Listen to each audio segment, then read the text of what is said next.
வணக்கம். என் பேரு எம் செல்வராஜா, உருக்கல் புரோகிதர், ஜோதிடர்.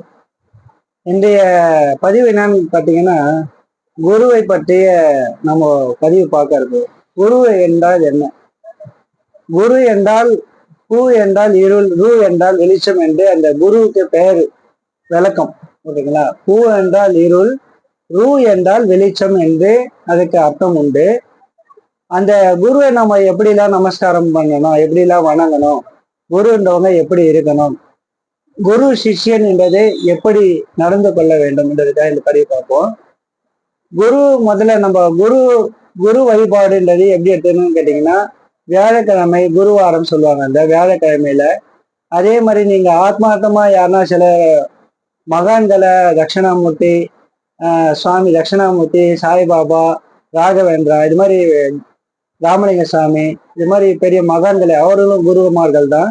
குரு வழிபாடு அதிகாலையில மேக்சிமம் ஒரு பிரம்ம முகூர்த்த காலங்களை குளிச்சுட்டு நம்ம நித்திய பூஜை என்ன செய்வீங்களா, நீங்க நித்திய பூஜை செய்துட்டு அன்னைக்கு ஒருவேளை உபவாசம் இருக்கிறது நல்லது. உபவாசம் இருந்து குருக்கு தேவையானது மஞ்சள் நிற புஷ்பங்களால அவருக்கு அர்ச்சனைக்கு தேவையானதை வாங்கி கொடுக்க புஷ்ப மாலை செய்யலாம். மஞ்சள் நிறத்துல ஆன பூ மாலைகள் போடுறது ரொம்ப விசேஷம்.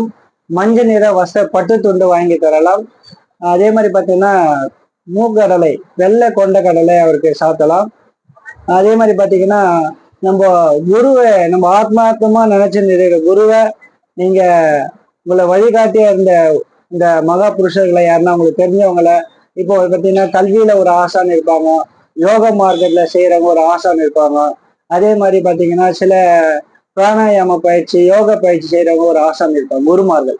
அவங்க எல்லாம் பார்த்தீங்கன்னா நீங்க வியாழக்கிழமையில அவங்கள மனசை சந்தோஷப்படுத்தினாலுமே உங்களுக்கு பரிபூர்ணமான குரு கடாட்சம் கிடைக்கும். அந்த குரு கடாட்சம் தான் என்ன? வாழ்க்கையில நம்ம செழுமையா இருக்கலாம். கெட்ட புத்தி உருவாகாது. மனிதனுக்கு கெட்ட புத்தி உருவாகாது. ஏன்னா அதை நான் முதல்ல சொன்ன மாதிரி பூ என்றால் இருள், ரு என்றால் வெளிச்சம். நம்முடைய வாழ்க்கையில இருந்து இருளில் இருந்து வெளிச்சத்துக்கு அழைத்து செல்லக்கூடியவர், அகத்திலிருந்தே புறத்துக்கு அழைத்துட்டு போறது. அதே மாதிரி நம்ம என்ன நினைக்கிறோமோ நம்ம சீக்கிரமா நிறைய நம்ம மனதுல உள்ளதை சீக்கிரமா நிறுத்தது குரு.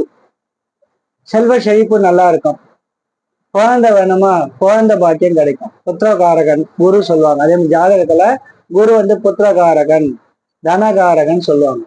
அந்த குரு வழிபாடு நீங்க செய்யறதுனால உங்களுக்கு என்னெல்லாம் பிரச்சனை, கடன் தொல்லையா இருக்கா, வியாழக்கிழமைனா போயிட்டு தட்சிணாமூர்த்தி வழிபாடு ரொம்ப சிறந்தது. அதே மாதிரி குருமார்கள், சித்த புருஷர்கள் வழிபாடு எடுத்துக்கலாம். ராமலிங்க சாமி, நான் சொன்ன மாதிரி ராகவேந்திர மூர்த்தி, அது மாதிரி வழிபாடு எடுத்துக்கணும், நல்லா இருக்கும்.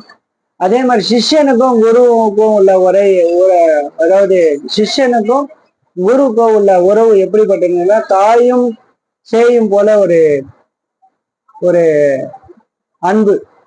நம்ம என்ன தேவையோ, குருக்கு என்ன தேவையோ நீங்க நினைக்கிறீங்களோ அது அவருக்கு நினைக்கிறதுக்கு முன்னாடி நீங்க செய்யறது, அவர் இந்த வேலை செய்ய போற அடுத்து தேவையானதை நீங்க எடுத்து கொடுக்கறது, அவர் நினைக்கிறது நம்ம புரிஞ்சுக்கணும், அதுக்கேற்ற மாதிரி சூசகமாக நடந்துக்கிறது.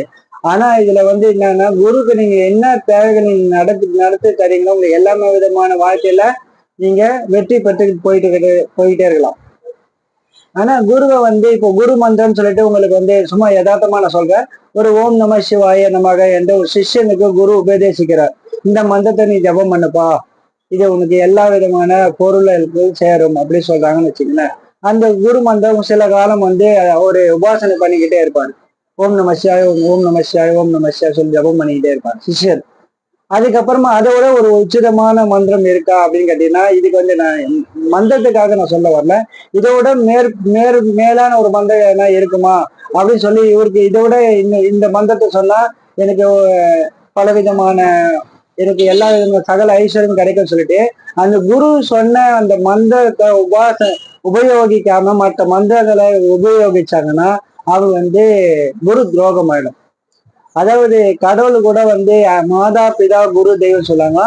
அம்மாவும் அப்பாவும் கடவுளும் கூட இந்த குரு தோஷத்தை நீக்க முடியாது. குருவ மனசை சஞ்சலப்படக்கூடாது, மனசை கஷ்டப்படுத்தக்கூடாது. ஏன்னா அவங்களுக்கு பிரம்மஹத்தி தோஷம் சீக்கிரமா அவங்களுக்கு பிடிச்சிடும். குருவை கண் கலங்க வைக்க கூடாது. குருவை அதே மாதிரி நீங்க எவ்வளவுக்கு எவ்வளவு ஒரு மனசு சந்தோஷப்படுற மாதிரியோ, நீங்க ஒழுக்கமா உங்களோட வாழ்க்கையில நல்ல உங்களால முடிந்த மற்றவங்களுக்கு உபாயங்கள் செய்யறதோ, ஒரு உதவி செய்யறதோ அவருக்கு ரொம்ப பிடித்தமான ஒரு சந்தோஷத்தை உண்டு பண்ணும்.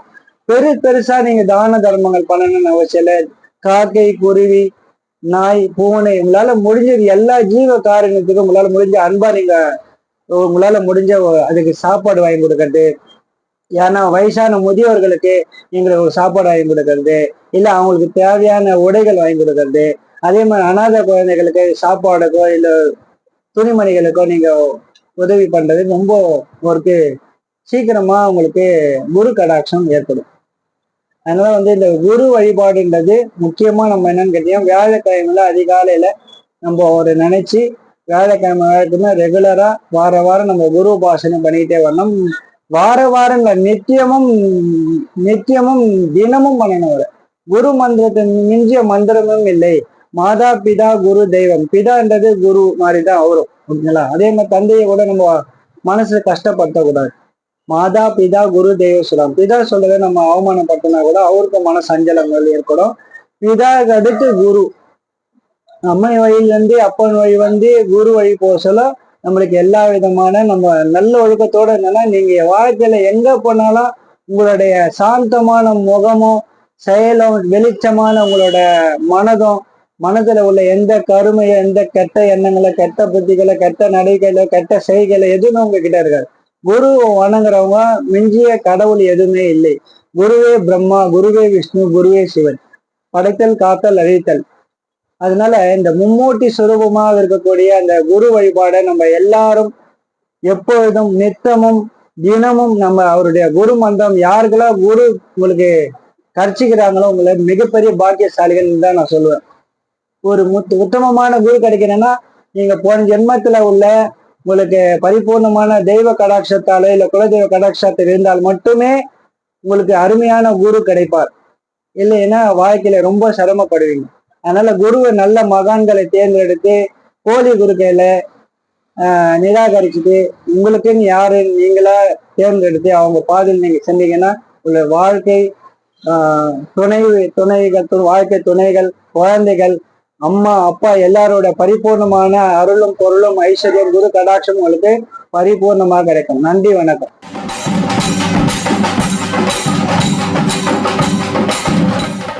வீடியோ பிடிச்சிருந்தா லைக் பண்ணுங்க, கமெண்ட் பண்ணுங்க, ஷேர் பண்ணுங்க.